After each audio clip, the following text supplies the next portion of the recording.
Mas Reza, tapi ada tidak dari keterangan-keterangan keluarga yang mungkin ada bukti-bukti atau paling tidak keterangan-keterangan baru seperti kakak dari Vina ya, yang menyampaikan bahwa Vina ini sempat dijemput oleh seorang perempuan yang badannya agak sedikit besar begitu?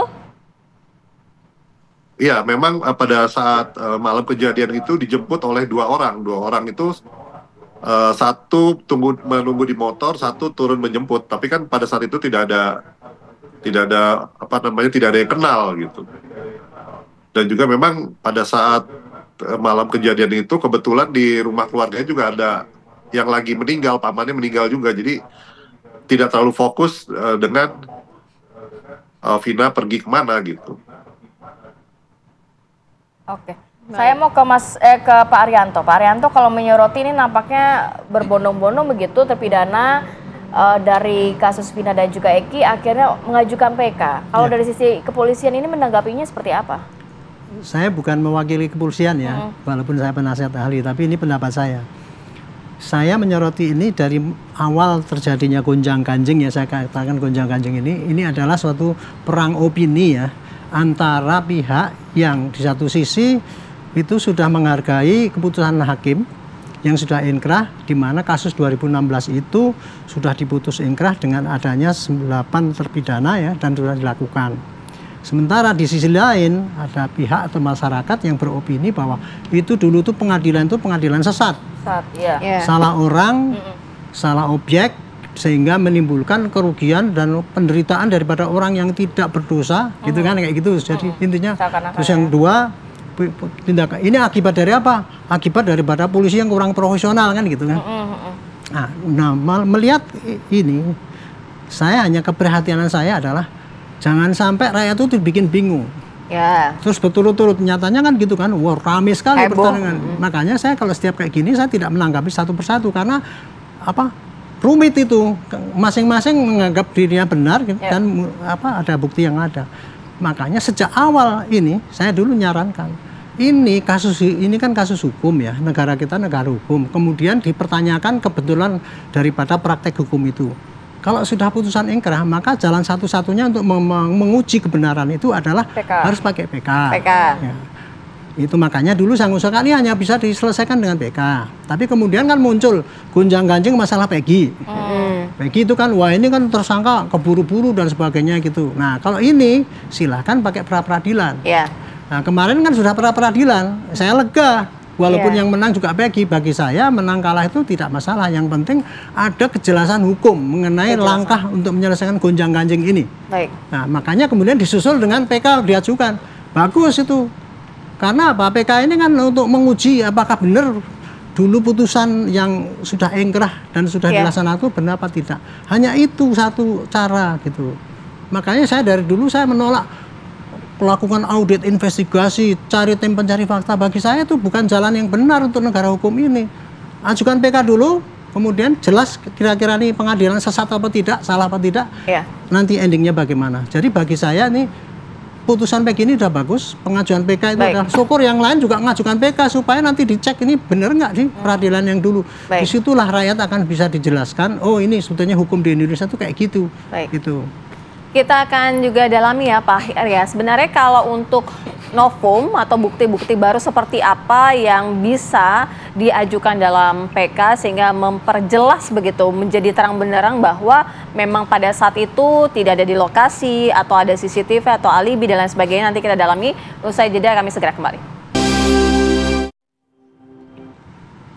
Pemirsa, pasca putusan pra-peradilan yang menyatakan bahwa Peggy Setiawan ini bebas, keluarga Vina meminta polisi menangkap pelaku sebenarnya dalam kasus yang terjadi pada 2016 silam. Keluarga Vina juga menuntut dibentuknya tim pencari fakta ini guna mengungkap kasus pembunuhan Vina dan juga Eki 8 tahun lalu. Jadi langkah ke depan dari keluarga Vina sendiri sih tetap minta dibentuknya tim pencari fakta. Sama kita nanti pertanyakan itu semua ke pihak Polda. Artinya apa? Artinya kan ini kan Peggy Setiawan kan bebas, berarti kan tidak bersalah ya. Berarti kan kita tetap harus mencari 3 DPO lagi gitu kan. Berarti masih mempercayai adanya 3 DPO ya? Sejauh ini saya masih mempercayai 3 DPO karena kan itu sudah sudah inkrah gitu Udah kan, inkrah. sudah inkrah keputusan dari pengadilan. Cuman 3 yang disebutkan gitu.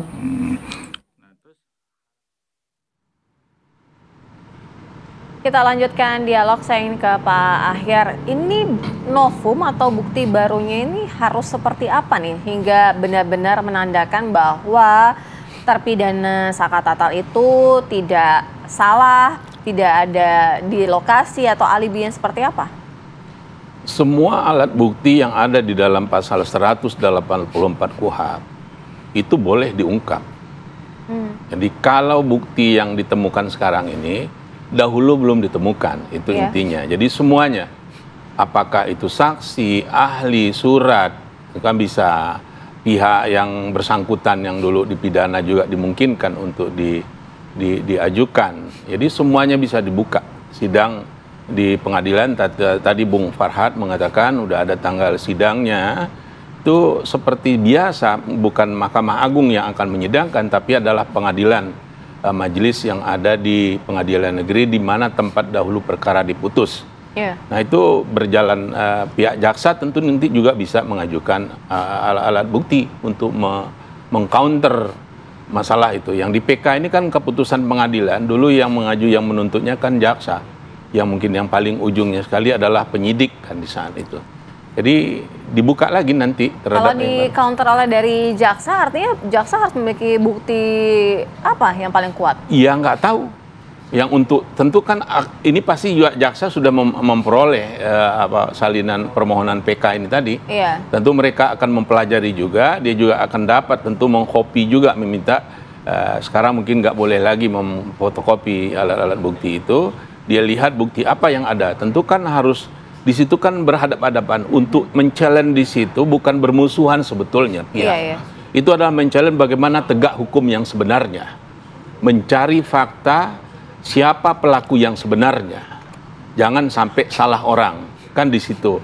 Nah oleh karena itu walaupun mereka berseberangan meja, biasanya di situ hakim sebelah kanan biasanya itu pemohon PK, sebelah kiri hakim nanti juga itu bisa jaksa, mungkin berada pihak termohon ya.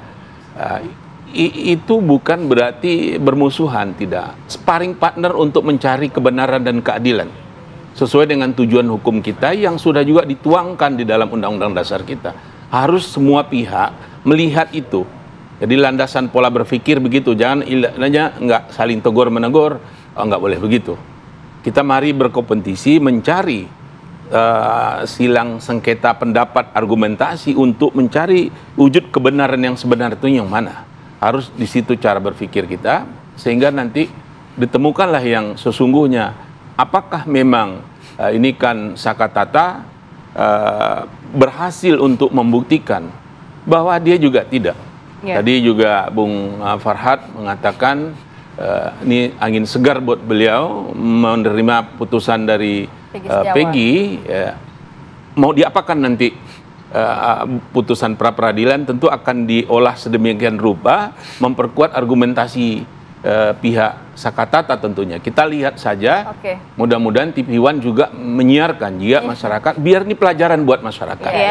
Kita nggak ada ingin membuka aib sesuatu. Kalau ada kekeliruan biasa, ini sifatnya kan manusia. Asal jangan sengaja aja. Kalau ada kelalaian itu bisa kita terima, tapi kalau sengaja itu mungkin lain persoalan, bukan ya? Nah, itu yang kita lihat nanti, biarlah hukum berjalan. Karena Indonesia dengan tegas kan negara hukum. Jadi hukumlah yang panglima, walaupun saat sekarang masih banyak yang bertanya apa hukum yang panglima atau politik. Kita berharap tentu saya hukumlah yang panglima.